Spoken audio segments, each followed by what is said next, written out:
다시 한번 주님을 온 마음으로 찬양합니다. 주를 예배하리 엎드려 절하오 주님 우리 엎드려 주를 경배하리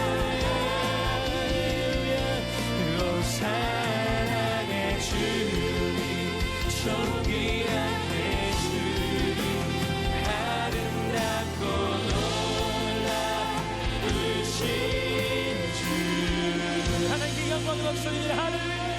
주님 우리의 삶을 경영하시고 인도하시는 우리 하나님을 찬양합니다.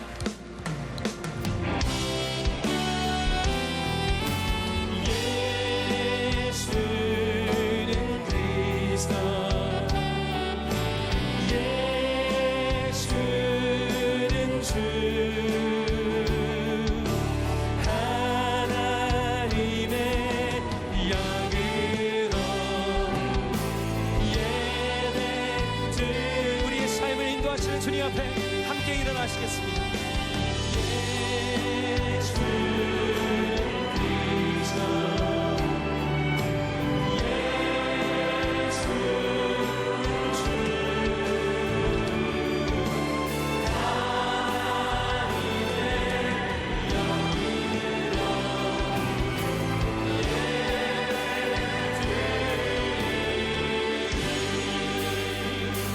함께 창조의 아버지를 부르시면서 영광스러운 하나님의 보좌로 나아가겠습니다.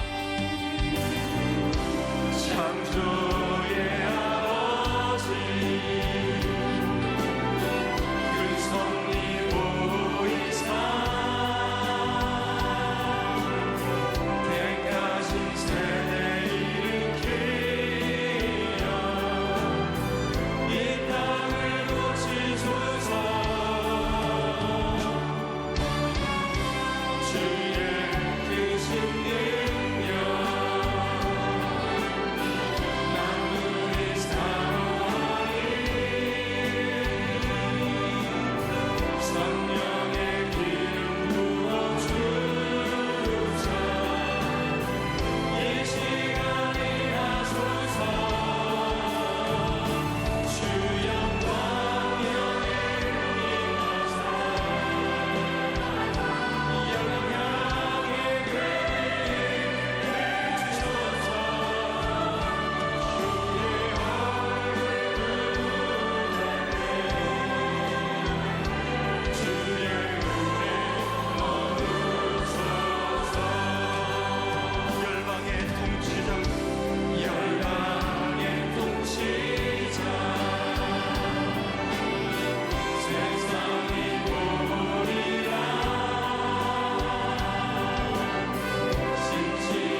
은혜가 넘치는 귀한 찬양 감사드립니다.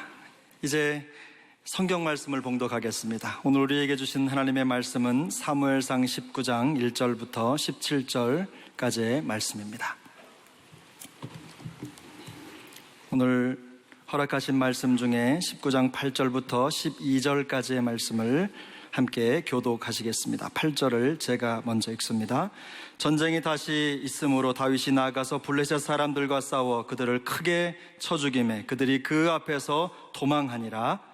사울이 손에 단창을 가지고 그의 집에 앉았을 때에 여호와께서 부리시는 악령이 사울에게 접하였으므로 다윗이 손으로 수금을 탈 때에 사울이 단창으로 다윗을 벽에 박으려 하였으나 그는 사울의 앞을 피하고 사울의 창은 벽에 박힌지라. 다윗이 그 밤에 도피하매 사울이 전령들을 다윗의 집에 보내어 그를 지키다가 아침에 그를 죽이게 하려 한지라.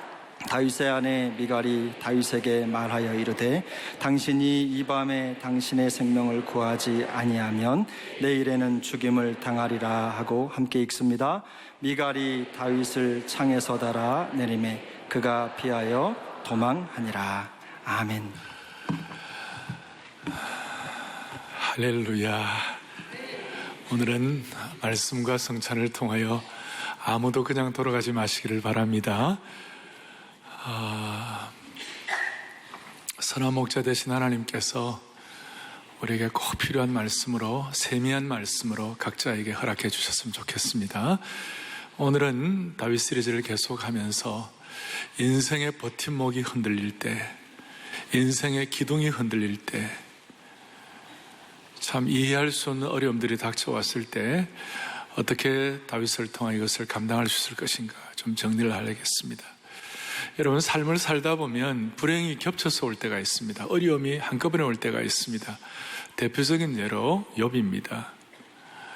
그 하나님 앞에 신실하고 의로운 욥에게 먼저 하루아침에 재산이 다 풍비박산이 되었습니다. 그리고 그 사랑하는 아들, 딸들이 다 죽어버렸습니다. 한 명도 힘든데 10명이 다 죽어버렸습니다. 거기에다가 엎친 데 덮친 격으로 몸에 악창이 나고 총경이 나고 온몸이 그냥 얼마나 고통스러운지 태어난 것을 저주할 정도로 힘들었습니다.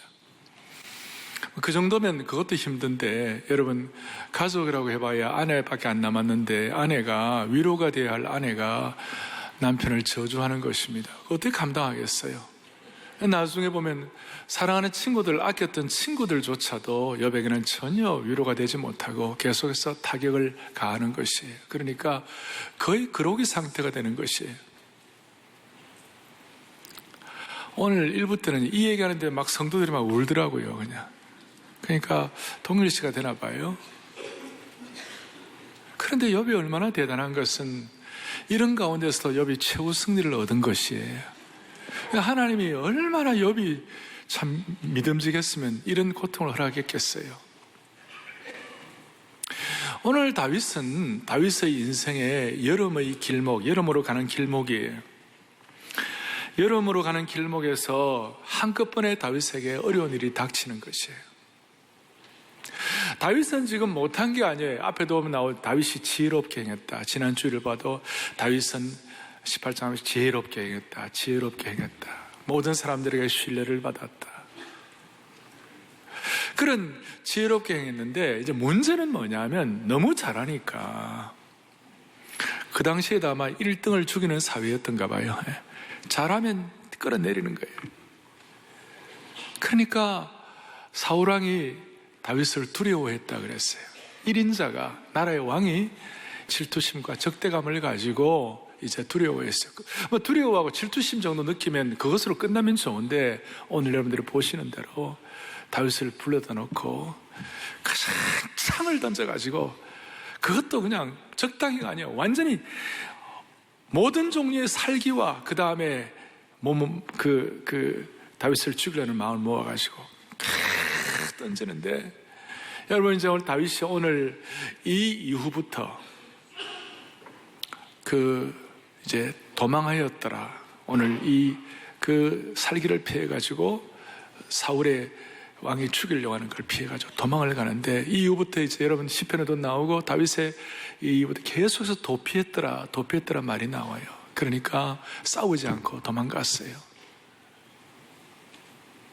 그리고 오늘 이 사건에 대해서 저는 성경을 읽다가 너무 성경 전체가 잘 연결이 되는데, 오늘 이 사건에 대해서 그대로 사울 왕이 다윗을 창으로 죽이려고 할 때에 다윗이 고백한 시편이 그대로 있어요.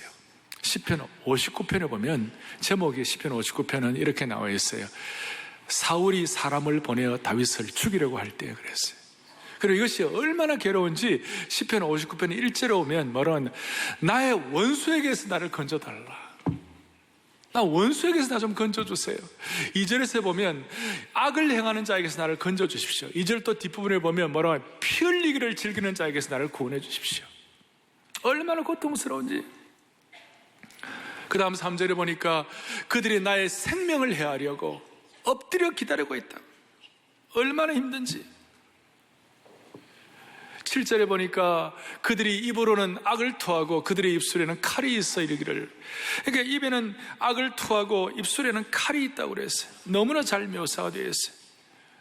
거기에 시편 59편 6절에 보니까 개처럼 짖으면서 성을 두루 다니며 물려고 했대. 여러분, 이런 표현은 그냥 할 수 있는 표현이 아니에요. 그야말로 극렬한 죽음의 도가니에서 고통을 당해야 나올 수 있는 표현이에요. 그냥 적당한 미사 여구, 그냥 이론이 아니에요. 그래서 이런 핍박을 받으면서 이제 다윗이 너무나 억울한 거예요. 하나님, 내가 하나님 앞에서는 죄인이지만 내가 사람 앞에서는 이런 대접을 받아야 되느냐고. 시편 59편 3절에 오면, 59편 계도 3절에 오면 그들이 나의 생명을 나르고 엎드려 기다려 강한 자들이 모여 나를 치려온. 그 다음에 보세요. 읽어보겠습니다. 여호와여, 이는 나의 잘못으로 말미암음이 아니요 나의 죄로 말미암음도 아니로소이다 그랬어요. 하나님 앞에서는 죄인이지만, 그러나 내 잘못도 아닌데, 내 죄로 말미암은 것도 아닌데 어떻게 이런 일이 날 수 있느냐고 다윗이 그렇게 한탄하는 시편에 고백을 합니다. 59편의 앞부분에 그렇게 나와 있어요. 아주 그냥 아주 제대로 된 묘사예요. 우리가 살다 보면 이럴 때가 있잖아요. 우리가 살다 보면 아무리 애를 써도 폭풍의 한가운데서 도망갈 방법이 없을 때가 있어요. 다윗은 자기 생각에는 잘못이 없는데 그의 생에 검은 구름이 몰려오는 거예요. 살다 보면 우리 인생에도 심한 마음의 압박, 고통스럽게 비난받는 것, 이유를 알 수 없는 대적자들이 있을 수 있어요. 경제적으로도 너무 어려웠고, 그리고 끝이 해결되지 않는 여러 가지 각종 문제들이 있어요. 가정생활에 검은 구름도 있고, 인생살이의 폭풍들은 누구나 다 경험할 수 있는 것이, 얼마 전까지만 해도 화냈는데 지금은 어둡게 변한 그런 힘든 여정도 있을 수가 있는 거예요. 좀 이제 구체적으로 보면 다윗의 기둥들이 있었는데, 다윗이 가졌던 그 기둥들, 그리고 그의 버팀목들이 흔들흔들 하는 거예요. 그의 내면을 받치는 기둥이 한 2가지가 있었고, 그의 외면을 버텨주는 버팀목이 한 3가지가 있었어요. 외부를 버티는 3가지가 있어요. 근데 이게 다 흔들리는 거예요. 첫째는 다윗의 지위였어요. 다윗이 어떤 사람입니까? 지금 골리앗을 죽이고 난 다음 이스라엘 모든 백성들이 앞에 보면 다윗이 너무 좋기 때문에 당신이 군대의 장이 되라, 그리고 다윗은 신뢰할 만하다, 우리가 당신을 사랑하겠다, 당신은 우리의 존경받을 자다, 이렇게 나름대로 그의 지위와 그 위치가 보장이 되어 있었어요. 그런데 사울이 창을 던지니까, 사울 앞에서 도망을 가야 하니까 그 모든 지위가 물거품이 되는 것이, 흔들리는 것이. 그 다음에 다윗이 어떤 사람, 다윗은 하나님 앞에서 자기 나름대로의 영적 자존심이 있는 사람이었어요. 인간적인 자존심이 있는 사람이에요.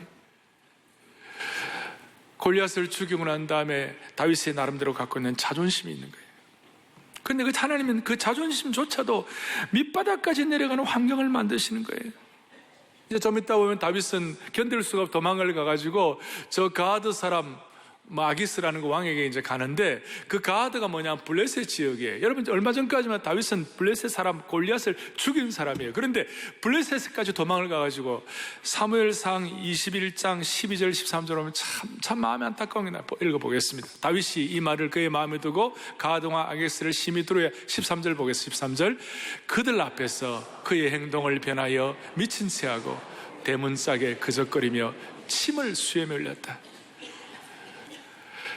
조금 전까지만 하더라도, 얼마 전까지만 하더라도 이 블레셋을 물리치는 그 참 대단한 영웅이 적군의 진지에 가가지고 그 적군에 가가지고 날 좀 망명을 한 거죠. 날 좀 살려달라고 망명을 했는데, 그냥 영웅이면, 이스라엘에 이 잘하는 사람이면 블레셋 왕이 가만히 두겠어요? 잡아 죽여버리지. 그러니까 다윗이 어쩔 수가 없어가지고 미친 채 하는 거예요. 13절 다시 한번 보세요. 어떻게 미친 채 하는가 하면, 대문짝에다가 그적거리며 침을 수염을 냈다. 여러분, 대문짝에다가 이랬으면서 침을 그냥 뭐 줄줄 흘리는 것이에요. 여러분, 다윗이 어떤 사람이에요? 준수한 사람이에요. 준수한 그가 하는 행동을 한번 보세요. 그 영웅이 침을 줄줄 흘리면서 수염에 묻히고 미친 자 같은 모습이었어요. 아니, 진짜 남들이 볼 때는 미쳤어요. 그럴 때 다윗의 내면이 밑바닥의 기둥부터 흔들흔들 하는 거예요. 제가 이걸 읽으면서 이 가운데도 하나님의 유머가 있구나, 그렇게 했어요. 21장 13절 뒤에 14절 15절에 그 가드왕 아기스가 이런 얘기를 해보겠어요. 아기스가 그의 신하에게 이르되 너희도 보거니와 이 사람이 미치광이로다. 어찌하여 그를 내게로 데려왔느냐. 그리고 15절에 너무 재미있어. 15절. 내게 미치광이가 부족하였어. 우리 한번 읽어볼까요? 함께요. 내게 미치광이가 부족하여서 너희가 이자를 데려다가 내 앞에서 미친 짓을 하게 하느냐. 이자가 어찌 내 집에 들어오겠느냐 아니라. 그러니까 가드왕 아기스도 알았죠. 일국의 왕이니까 이 궁중 내에 미친 사람들이 우글우글 한다는 거예요. 미친 사람이 저거가 또 데려오느냐. 참 인생은 서로가 서로에 대해서 미쳤다고 평가할 웃지 못할 일들이 있는 거예요. 그래서 망명죄도 있을지 못하고 쫓겨나가지고 나중에 22장의 1절에 보면 아둘람 굴로 갔다.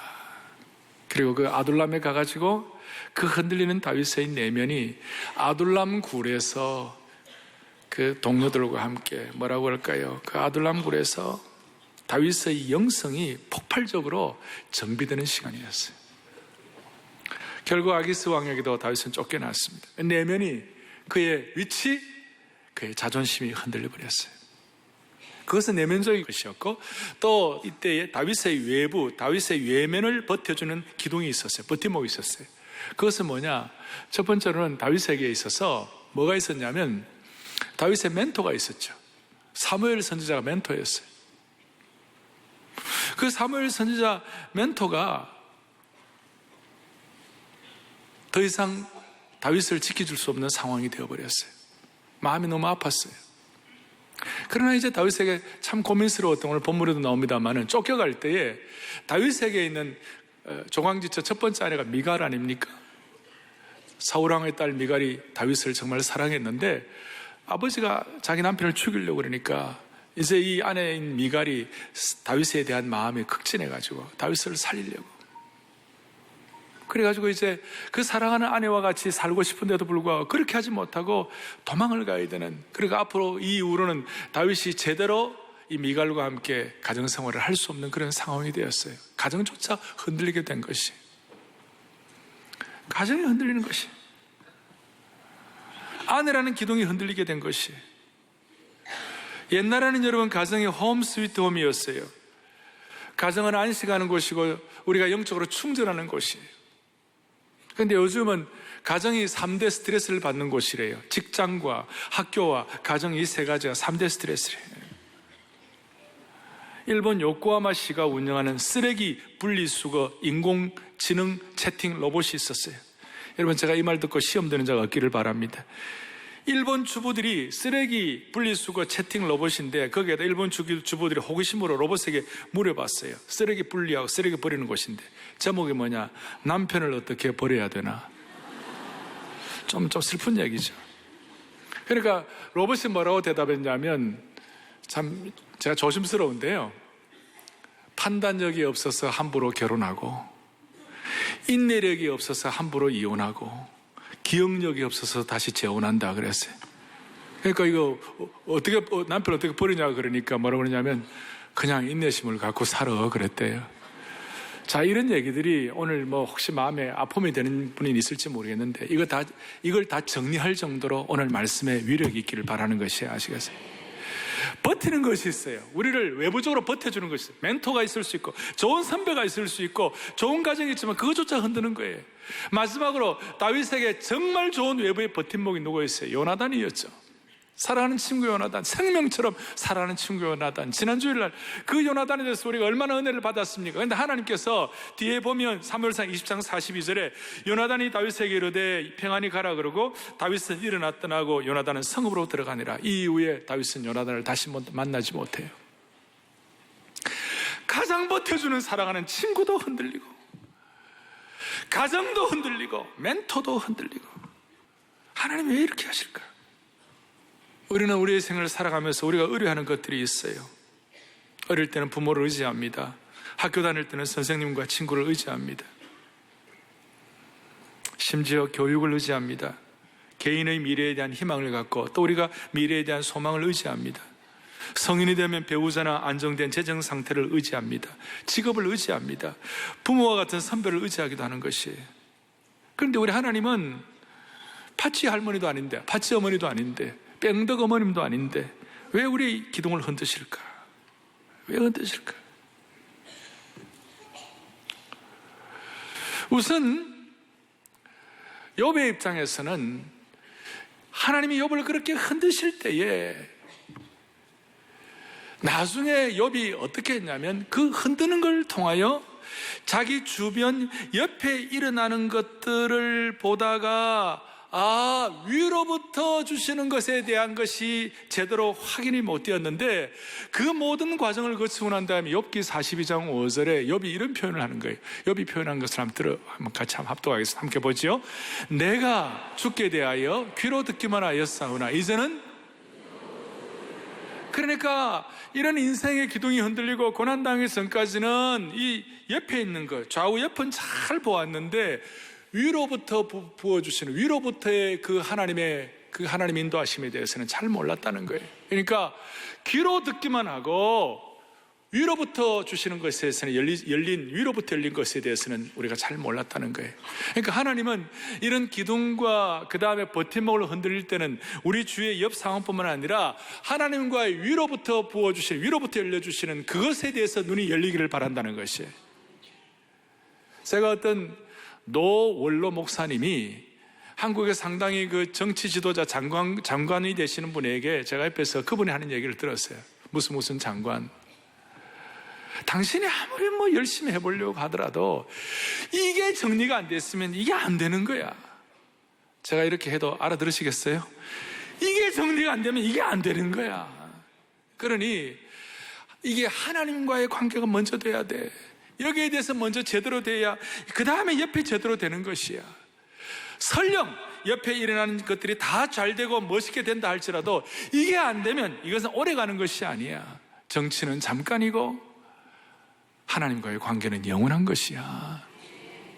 그러니까 이런 일들이 흔들릴 때에 우리에게 있어서 먼저 우리의 마음속에 확인되어 주시는 것이 뭐냐면, 옆에 있는 것들을 이것뿐만 아니라 하나님과의 관계에서 눈이 열리도록 만들어주신 주님을 찬양하는 것이에요.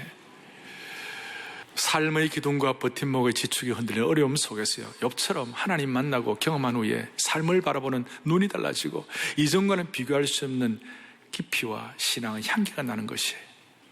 가짜가 가짜가 되고 진짜가 진짜가 되는 것이에요. 그래서 그럴 때 우리는 소위 신앙의 순도, 신앙의 격, 신앙의 결, 신앙의 수준, 신앙의 향기가 완전히 다르도록 만들어 주시는 것입니다. 그래서 복음주의 신학자 옥스포드의 알리스터 맥그라스가 한 얘기를 한번 제가 정리를 해보았어요. 한번 보겠어요. 같이 보죠. 너무나 자주 우리의 신앙은 신뢰할 수 없는 토대에 근거하고 있다. 이를테면 만족스러운 인간관계, 안정된 직장, 든든한 은행 계좌, 육체적 건강 같은 것들이다. 우리는 종종 이러한 버팀목들이 하나님을 대신하게 된다. 그러나 하나님은 우리를 한 번씩 흔드셔서 우리가 의지하는 세상의 버팀목이라는 불순물을 제거하고 하나님만을 신뢰하는 법을 배우게 한다. 아멘. 여러분 이거 동의하시죠? 그러니까 이제 중요한 것은 오늘 성찬식 그리스도의 몸과 피를 그리스도의 떡과 잔을 앞에 놓고 우리가 오늘 이 시간 기도의 제목으로 삼아야 되고 우리가 딱 붙잡아야 할 통찰력이 있는 것이 그것이 뭐냐? 우리가 의지하는 기둥이 흔들리고 그 기둥 버팀목이 흔들릴 때 그때 하나님이 주시는 위로부터 깨닫게 하시는 통찰력은 무엇과도 바꿀 수 없는 것인데 첫 번째 통찰력은 뭐냐면 우리가 아무리 좋아하는 것이라도 사랑하는 주님과 대체할 수 있는 것은 없다 이것이. 뭐 우리가 다 이별적으로 다 안다 그게 아니에요. 그래서 여러분 진짜 영적인 눈이 제대로 열리면 우리가 흔들린다고 생각하지만 사실 그 흔들리는 것이 아니에요. 하나님의 사랑은 안 흔들리는 것이에요. 하나님의 진짜 공급은 안 흔들리는 것이에요. 하나님의 주권은 안 흔들리는 것이에요. 진짜는 안 흔들리는데 우리가 흔들린다고 느낄 뿐이에요. 물론 환경적으로 힘드니까 우리가 고통은 있지만 그건 우리의 느낌이고 진짜 영적인 상황은 흔들리지 않고 우리가 그렇게 느낄 뿐이라는 것이에요. 그래서 우리가 거기에서 깨닫는 것은 뭐냐면 하나님의 시각에서 보면 우리가 이것은 정말 잃어버릴 수 없는 기둥이라고 버팀목이라고 생각하는 그것은 하나님의 입장에서 볼 때는 그것이 장난감이라는 것이에요. 장난감이다. 뭐라고요? 장난감이다. 우리의 자존심도 하나님이 보시기에는 삶의 장난감이다. 물질도 하나님 보시기에는 장난감이다. 좋은 친구들도 하나님 보시기에는 장난감이다. 그런데 우리는 이 장난감에 대해서 너무 애착이 가고 너무 재미있어가지고 이 장난감 포기하기를 너무 두려워하는 것이에요. 그래서 한 번씩은 하나님을 흔드시는 거예요. 좀 우리는 세게 말하면 이 장난감을 가지고 노는 것에 우리는 승리하려고 전력 투구를 하는 거예요. 다른 표현으로 말하면 덜 중요한 것에 성공하려고 전력 투구를 하는 것이. 그렇기 때문에 하나님은 우리가 의지하던 이 장난감을 한 번씩 흔들므로 말미암아 덜 중요한 것이 아니라 가장 중요한 것을 성공하도록 만들어주신 주님을 찬양합니다. 아이들은 장난감을 갖고 놀다가 시간이 지나면 원위치로 갖다 놓습니다. 인생살이도 마찬가지입니다. 장난감은 게임이 끝나면 박스 속으로 들어갈 수밖에 없는 것이에요. 우리 아이들이 노는 이 장난감은 일시적이고 나중에는 다 박스로 들어간다는 것입니다. 결국은 나중에 쓰레기통에 들어갈 때가 많아요. 이 세상은 대부분 우리 인생 가운데서 우리 삶을 살아가는 가운데서 많은 사람들은 장난감 수집하는 것을 가장 가치 있는 것으로 여기고 거기에다 전력 투구하는 거예요. 그래서 장난감에 우리의 시선과 초점과 에너지를 다 빼앗기고 심지어 중독에 빠지기도 하는 것이. 맨날 장난감에 중독에 빠져가지고 거기에 놀다 보면 실체를 놓치고 마는 것이. 그래서 진짜 주님 살아가는 것, 인생의 기둥이 흔들리면서 경험하는 것은 진짜 주님 살아가는 것이 확고하면 그 장난감에 중독되지 않도록 만들어주신 주님이세요. 예. 이걸 깨닫게 되면요, 참 놀라운 것은 우리에게는 장난감이 아니라 그 기둥들이 하나님 우리에게는 선물로 주시는 것이에요. 장난감은 중독될 수 있지만 이 선물은 우리가 누릴 수가 있는 것이에요. 주님을 향한 우리의 시선과 이것이 열려가지고 제대로 깨닫게 되면 이것이 주님이 주신 선물이 되므로 말미암아 선물은 누리고 중독되지 아니하고 우리가 우리 남은 인생을 우선순위에서 덜 중요한 것 성공하지 아니하고 가장 중요한 것에 성공하도록 만들어주시는 주님이신 것이에요. 이 첫 번째 통찰력이에요. 그래서 오늘 우리가 성찬식을 참여하며 자신을 살피면서 주여 내가 중독된 거 있으면 제가여 주시옵소서. 장난감에 마음 뺏게 한 걸 정리하게 하여 주십시오. 두 번째로 중요한 통찰력은 뭐냐? 내 인생의 중심의자를 점검하게 되는 것이에요. 내 인생의 중심의자에 누가 앉아 있는지, 나를 흔들므로 말미암아 좀 어려운 말로 내 인생의 내적 보좌, 내 인생의 왕자를 점검하게 되는 것이에요. 내 인생의 의자에 누가 주인으로 앉아 있는지 그걸 점검하는 거예요. 물론 우리는 육체로 태어난 이상 우리는 뭔가를 의지하고 살아야 돼요. 그래서 우리 모두의 마음속의 중심의자의 내적 보좌에서 많은 것들을 앉혀놓고 있는 것이에요. 다윗처럼 사회적인 위치, 자존심, 또 아내, 가족, 그리고 멘토, 그 다음에 좋은 친구, 이런 것들이 자리 잡을 수가 있는 것이에요. 그렇기 때문에 하나님 한 번씩 흔드시는데, 중요한 것은 이렇게 흔드시면서 이게 진짜 장난감인지 아니면 필수인지를 점검하면서 내 인생의 내면의 보좌에 누가 앉아 있는지, 예수님이 앉아 계시는지 아닌지를 점검하는 것이에요. 그러면 저에게도 마찬가지예요. 따라서 여러분과 제가 사생아가 아니라면, 여러분과 제가 진짜 하나님의 자녀라면, 내 인생의 중심에 다른 장난감들이 앉아가지고 그렇게 주인처럼 왕노릇하면요, 하나님은 반드시 흔드시는 것이에요. 대답 안 하시네. 여러분, 정말 여러분과 제가 사생아가 아니라면, 우리가 진짜 하나님의 자녀라면, 내 인생의 내적 보좌에, 내적 왕자에 장난감들이 와서 앉아있으면 하나님 반드시 흔드셔가지고 자리를 잡게 하시는 것이에요. 그래서 우리가 이런 것들을 알고 오늘 성찬에 참여하며 이런 장난감들을 미리미리 예비로 미리미리 제거하게 되면 하나님은 우리에게 선물로 주시는 거예요, 그것을. 그래서 그걸 누리도록 만들어 주시는 것이에요. 그래서 오늘 양심적으로 하나님 앞에 성찬에 참여하며, 하나님, 내가 내 인생의 가장 중요한 기둥이라고 생각하는 것들을 정리하고 그것은 하나님이 선물로 주신 것을 되게 하시고 내 인생의 내적 보좌와 왕자에는 주님이 앉아 주시기를 바랍니다. 자발적인 제거 작업을 벌여야 되는 것이, 하나님과의 인격적인 교통 가운데서 하나님과 동행하며 사는 것이 중요하게 이제 느껴지게 되는데, 그런데 우리는 자주자주 우리의 관심은 주님과의 동행이 중요한데도 불구하고 우리는 주님 거기 계세요, 주님 저쪽에 앉아 계세요, 그냥 저는 제가 알아서 할게요. 여러분, 그것이 너무 안타까운 일이에요. 자꾸 다른 것에 마음을 빼앗기는 것이. 이런 의미에서 하나님께서 저와 여러분의 인생의 기둥을 흔드시는 것은 축복입니다. 이것도 평소에 비해서 대답을 크게 안 하세요. 이런 의미에서 하나님께서 저와 여러분들의 기둥과 버팀목을 흔드시는 것은 축복이라는 것이.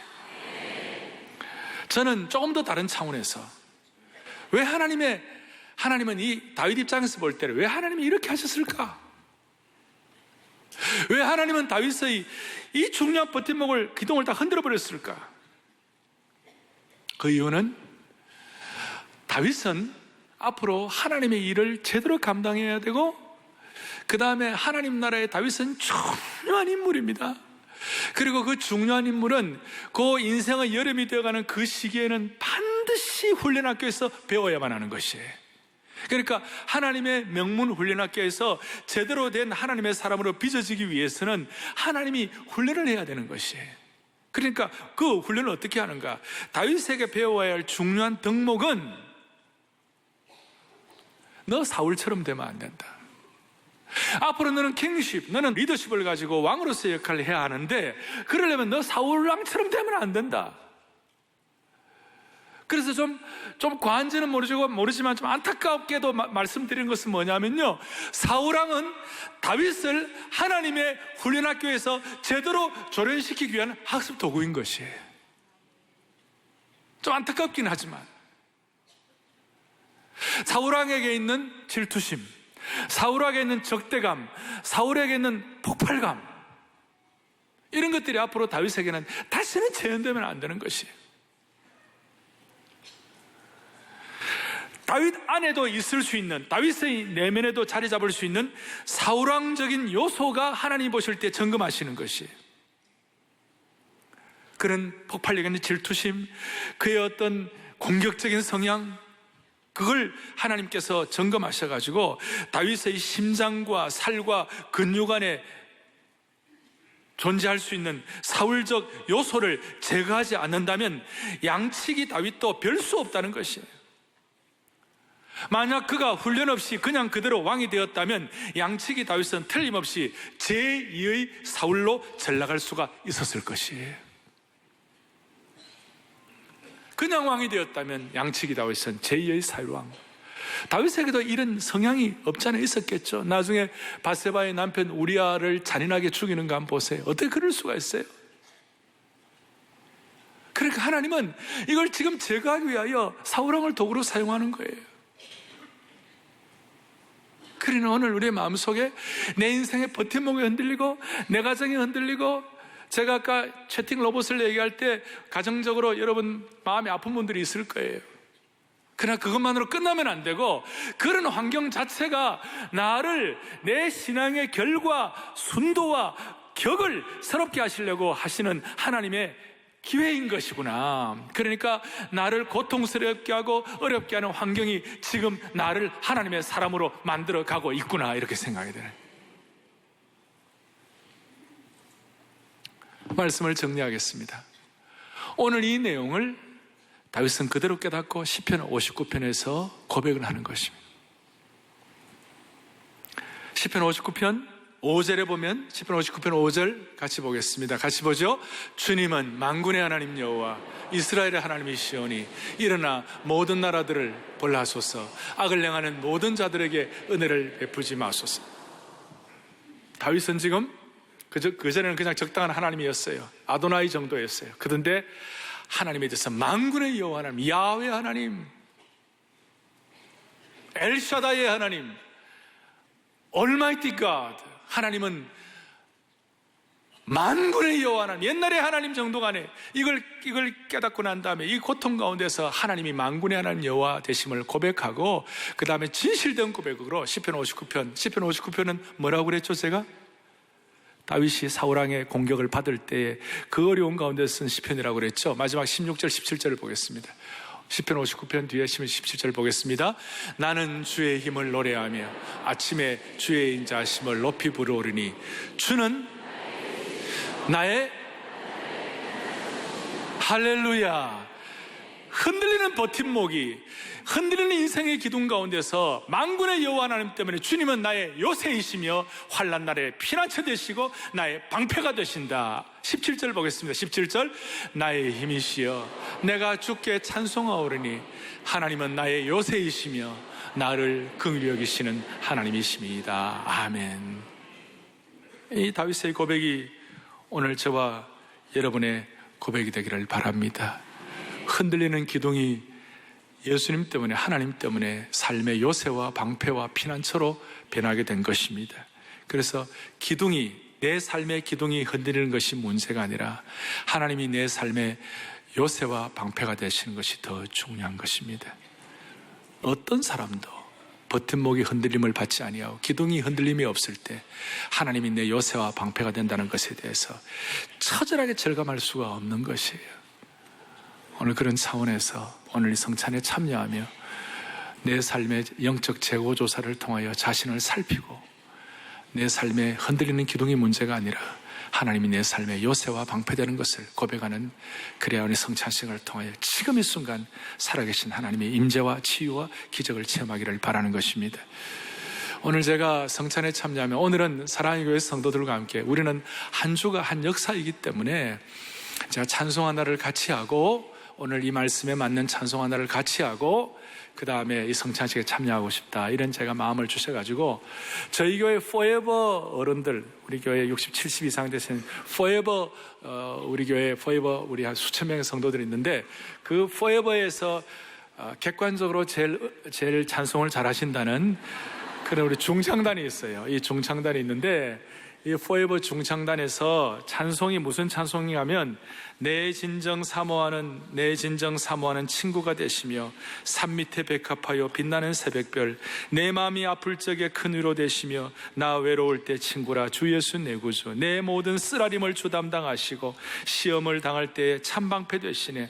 온 세상 날 버리고 내 앞길을 험해도 끝까지 나를 지키리 주 예수 내 구주. 할렐루야. 이 내 진정 사모하느라는 이 찬송을 새롭게 편곡을 했어요. 이 편곡한 걸 여러분들이 들으시고 인생을 다 오래 사시고 주님을 이렇게 고백하는 것을 우리의 고백으로 삼아 다윗처럼 인생이 흔들릴 때 하나님이 요새와 방패가 되시고 끝까지 지키는 것을 묵상하고 고백하면서 성찬에 참여할 수 있기를 바랍니다. 내 진정 사모하는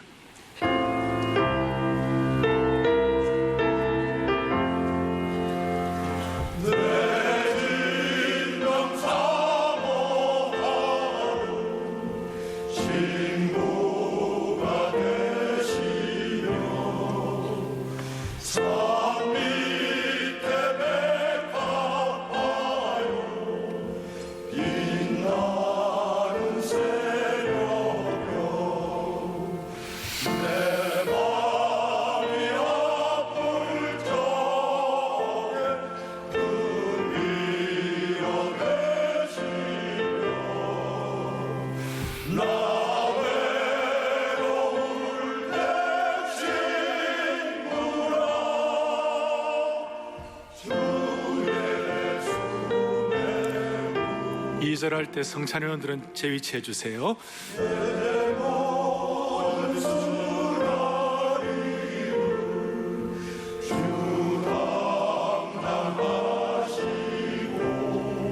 아멘.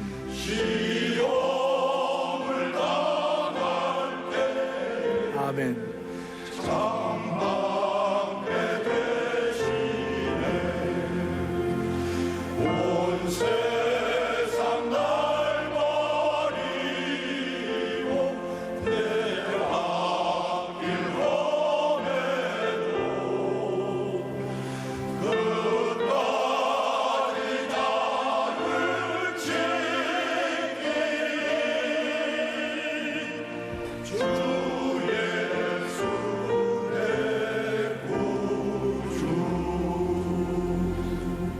아멘. 너무 감사하죠. 잠깐만 서 계시고 우리 2절을 같이 하면서 우리 성찬을 받겠습니다. 오늘은 우리 평소 성찬 시간과 좀 다르게 우리 찬송하면서 성찬식을 진행하겠습니다. 우리 사랑의 교회 성찬식은 예수 그리스도를 구세주와 주님으로 고백하는 구원의 확신이 있는 세례받은 분들이 참여할 수가 있습니다. 자신을 살피고 성찬에 참여하면 2절을 같이 하시면서 먼저 여러분들이 떡을 받고 난 다음에 바로 기념하시지 마시고 함께 갖고 계시다가 우리 모두가 다 주님은 나의 요새요 방패요 나의 상급이신 줄로 믿습니다. 그리고 내가 의지하는 모든 기둥들은 그게 기둥이 되면 안 되고 주여 주님이 주시는 선물이 되게 하여 주시옵소서. 그런 마음으로 떡을 우리가 기념하겠습니다. 떡을 이 시간 2절을 같이 하면서 떡을 받겠습니다. 우리 포에버 찬양단과 함께 같이 하겠습니다. 내 모든 쓰라림을 주 담당하시고 시험을 당할 때에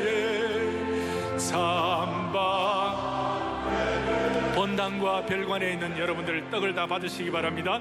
온 세상 날 버리 내 앞길 험해도 끝까지 나를 지키리 주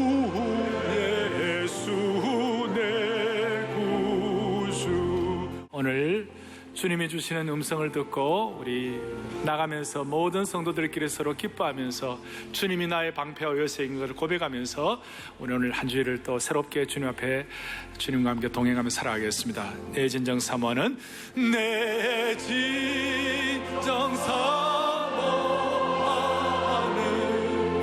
친구가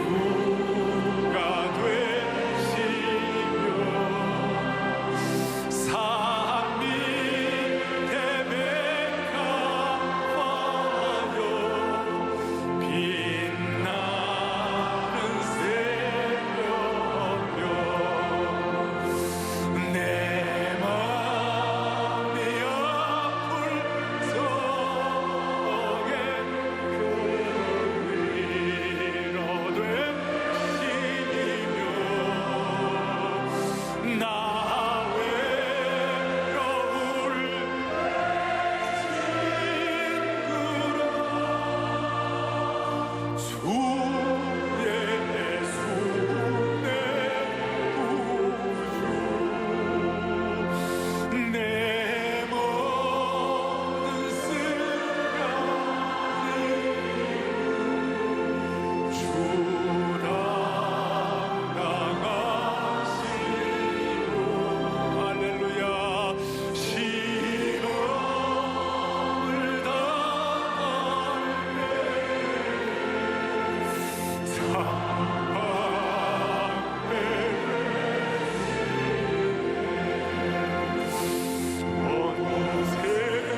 새롭게 하네.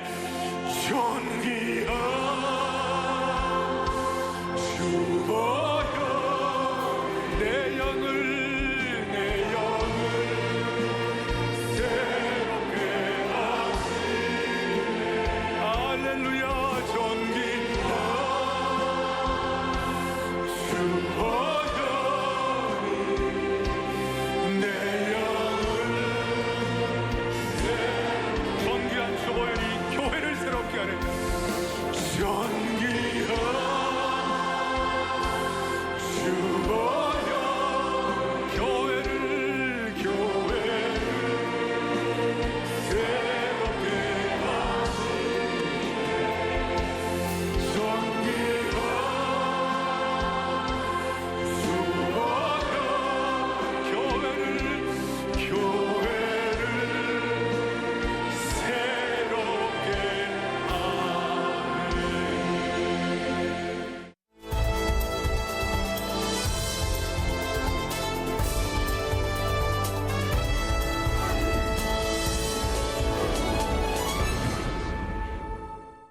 지난 29일 2017 하반기 순장반 개강수양회가 안아주신 본당에서 진행됐습니다.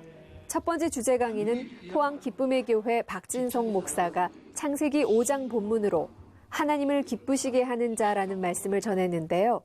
에녹처럼 하나님과 행복한 동행을 하고 말씀을 믿고 순종하며 또 전파하는 사명을 감당할 때 하나님이 기뻐하신다고 강조했습니다. 두 번째 주제 강의 시간, 국제사역 총괄 고성삼 목사는 사랑의 교회가 제자훈련 선교교회로서 집중하고 있는 유럽교회 개척사역과 복음에 서진 글로벌 사역의 비전을 순장들과 함께 공유했습니다. 오정현 담임 목사는 교회 비전 나눔 시간을 통해 예수님의 지상명령을 감당하고 세계 복음화를 위해 힘쓰며 순장부터 변화된 제자로서 순원들을 제자로 양육하고 모든 다락방이 부흥의 현장이 되어 회복을 넘어 비상하는 영가족 공동체가 되기를 바란다고 전했습니다. 순장 서약과 신임 순장 임명장 수여식이 진행됐습니다. 순장 사역 지침과 순장 신앙 고백으로 다락방 사역에 최선을 다해 임할 것을 서약하고 신임 순장 29명을 파송하며 순장 임명장을 수여했습니다. 선배님들의 걸어오신 길을 그 마음을 같이 나누며 겸손과 순종으로 노력하겠습니다. 처음 저희가 예수님을 접한 것처럼 새로운 마음으로 새로운 각오로 다시 오실 예수님 나라를 위해서 헌신 봉사할 수 있도록 하겠습니다. 어려울 때는 함께 뛰어가는 믿음의 동역자 같은 러닝메이트 되고자 합니다. 이렇게 서로의 마음을 나눌 수 있으면 좋겠고요.